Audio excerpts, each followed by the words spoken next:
People love playing games. I love playing games. I spend far too much time playing them, but some people are out there trying to play games and make money in it. 10 years ago, making money playing games was unheard of, but now you have multi-million-dollar empires founded on the basis of streaming to make an income or just posting videos on YouTube. Pokimane, I think that's how you say it, I'm pretty sure, Dr. Disrespect, Ninja, and Shroud are all great examples of people who are huge in the streaming world.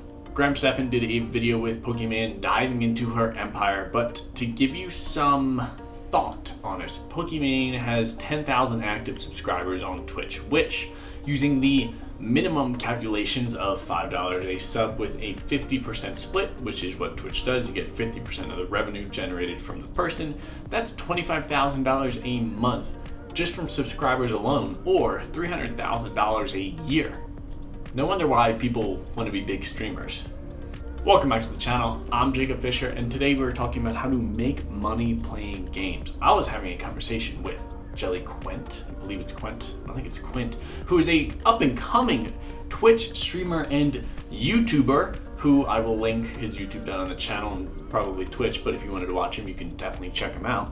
Anyways, I posed the thought or question, whatever you want to call it, wouldn't it be cool to also stream on my channel? But this is a finance channel, so it would be hard to combine gaming and finance. He then said, why not just make a video on how to make money playing games, the ultimate guide?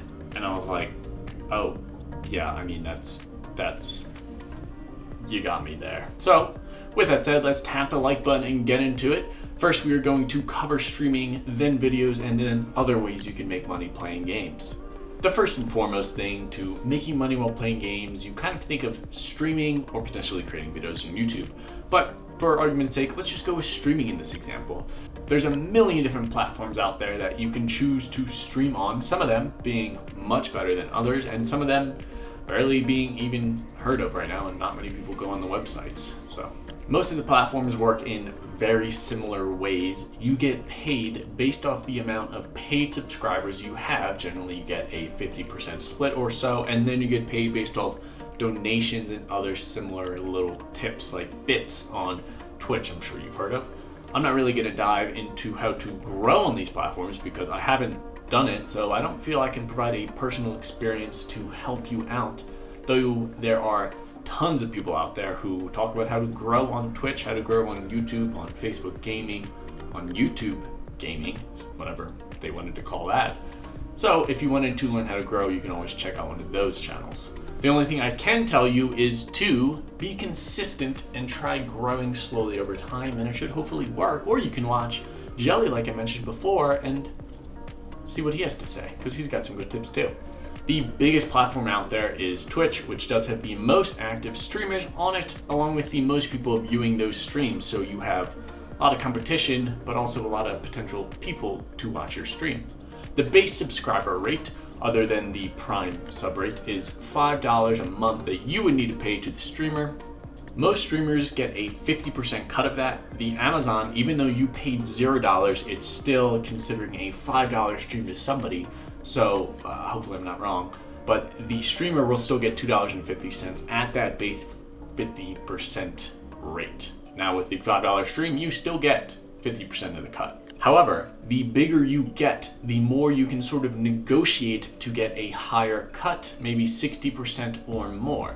You can also have higher tier subscriptions up to $25 a month, and you would get more from your favorite streamer, while they would also be earning more from you. So again, a 50% cut, that's, instead of $2.50, it's $12.50. You can also get bits, which is like Amazon trying to donate to the streamer in a way that isn't subscriptions, or real donations, which are generally run through PayPal, and these streamers, I think, get about 100% of real donations compared to a bit less for bits. If your favorite streamer has donations set up, you can go through PayPal to do so. And what I discovered is that you can actually use Amex membership points to kind of donate to your favorite streamer. So if you have a ton of points, you can give them a little bit of money, because if you don't want to use those points, you might as well just donate it. They're only worth 70 cents per point though, so not the best redemption rate compared to the 2 cents the point sky values MX points at, but it's still pretty nice to support your streamer with money that you don't necessarily need to spend. To be eligible for this, you need to be a Twitch affiliate or Twitch partner, broadcast at least 90 unique days as affiliate, and must not have violated Twitch community guidelines. To reach affiliate, that's 50 followers, 500 total minutes of broadcast, 7 unique broadcast days, and an average of 3 or more concurrent viewers. Let's move on to YouTube, the largest video platform out there, and what you are hopefully watching this video on, because if you're not, I don't really know what you're doing. YouTube is a bit different because at first they treated streaming just like other YouTube videos, where the streamer could show an ad and be paid based off of the views the ad got, similar to how normal YouTube videos work. Now, if you have ad block, obviously you want to get shown the ad, so. You can also pay to watch your favorite YouTube streamer, Dr. Disrespect, through channel memberships, which is like Twitch subs. However, you, as the YouTube streamer, will get a 70% cut right off the bat, which is higher than the 50% rate from Twitch. Of course, though, to be eligible, you need to have 1,000 subscribers for a gaming channel or 30,000 for a non-gaming one. That's kind of a significant difference. I don't even have 1,000 subscribers. Memberships offer exclusive things that, whatever the streamer wants to offer you as the viewer. You can also get donations and other such things, which is very much like Twitch again. Then finally, the last largest of the 3 major streaming platforms, at least that I discovered, is Facebook Gaming, which really has gained in popularity in recent times. They have similar things where you level up and a partner program to gain access to different monetization ways.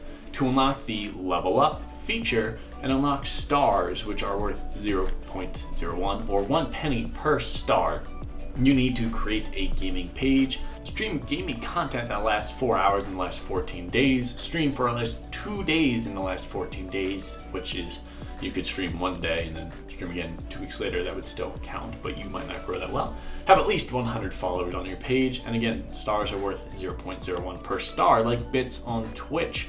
And the fan subscription is a 70% cut for you, so you do earn more than Twitch again. Fan submissions start at $5 like all other platforms, and that seems pretty typical. A $5 a month subscription to your favorite content creator or streamer. There are other streaming services like Smashcast, Gosu Gamers, and Africa TV, but I won't get into them here because the other 3 I mentioned are the biggest ones as of right now. Next, we move on to just uploading videos on YouTube. This will fall under YouTube's typical monetization rule, where you need 1,000 subscribers and 4,000 hours watch time to be eligible to put ads on your channel. Because gaming is a little bit different than other channels like finance or credit cards or travel, the CPM is much lower. The average rate for YouTube is around $2 to $7 that you get per 1,000 views. So if you were at $2 per 1,000 views to make $250 a day, you would need views around 125,000 in a single day to generate that kind of income. Large gaming channels can easily do this, but just starting out, you might find it a little bit difficult.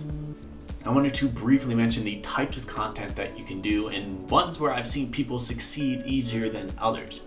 Walkthroughs of just straight unedited content generally do not do well, and if you decide to just do a walkthrough without editing, you probably won't do well. That's just kind of the base. You should probably stream in that case because that's sort of overtaken walkthroughs, and if you wanted to do a walkthrough, you could just stream since you might have more luck getting people to watch you. Tutorials you can find some luck on because people will search for your content and you might be able to rank high in these search results. You could be the person or the authority to watch The Legend of Zelda tutorials, for example. We also have game reviews, which kind of fall under those same lines as tutorials, which again, you can rank for in search, that people will hopefully find your content and then enjoy subscribing to you because they like you and you provide valuable information. This is what I think the goal is for many initial creators, is just to rank for search so you can get a nice flow of views coming in every day and hopefully subscribers with that. Finally, you could do highlights or montages and post them all over the internet where people might really enjoy them on certain subreddits or even Facebook groups.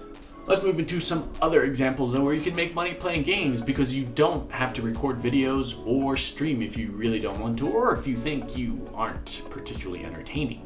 We have play testers, which you can sign up through like Play Test Cloud, which pay you $9 per 15-minute play test. Of course, this might only be a side job because you might not be able to fill up your whole day just play testing games in 15-minute increments.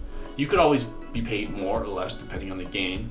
EA also offers play testing, but I could not determine the exact amount you'll be paid for there. It just wasn't on their website. If you think you are good enough, and sometimes I think I'm good enough, and then I go on to play a couple games of Call of Duty and I die right away, but you could compete in gaming tournaments around the world. There are professional gaming companies like Cloud9 that are all just a house of people competing in tournaments and playing games and training together and living together. The better you are, the more you would generally make from these tournaments. You could be winning thousands of dollars each tournament and potentially make up to $300K a year just by competing in them. You can then move into creating games, game journalism, farming currencies in game, and much more when it comes to gaming. These are just scratching the iceberg, and I try to pick ones that would offer you the most livable salary, where some work you would easily make to live off of comfortably.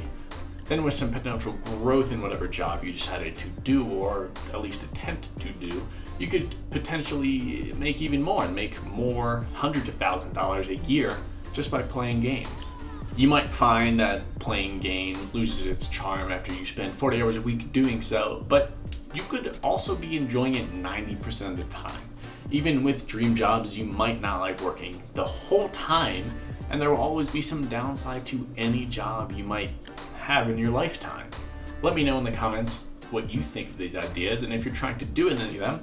Also, let me know in the comments if you're even still around for this long, if you'd like to see a stream from me every Thursday or at least once a week. Maybe not Thursday, but once a week. I just want to hear your thoughts on that. I upload videos on Monday, Wednesday, and Friday on travel and finance, so if that sounds like it's something interesting to you, make sure you hit that little subscribe button down there. Thank you so much for watching, and until next time.